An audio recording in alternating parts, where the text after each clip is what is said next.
This is one of the most common questions about car insurance, and the answer is surprisingly simple. In most cases, car insurance follows the car, not the driver. That means if you lend your car to a friend and they get into an accident, your insurance is usually the one that kicks in first, not theirs. If the damages go beyond your policy limits, then the driver's insurance might come into play. But there are exceptions.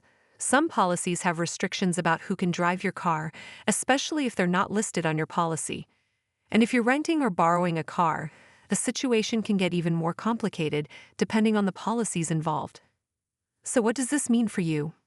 Be cautious about who you lend your car to. If you wouldn't trust them with your wallet, don't trust them with your vehicle. Also, review your policy so you understand exactly what's covered when someone else is behind the wheel. At the end of the day, the safest approach is to assume your insurance will be responsible if your car is involved in an accident, no matter who's driving.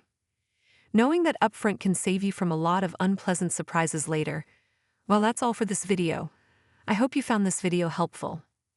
And if you did, make sure you give this video a super thanks by clicking on the heart icon to help support the channel, and don't forget to hit the subscribe button. We'll see you in the next one.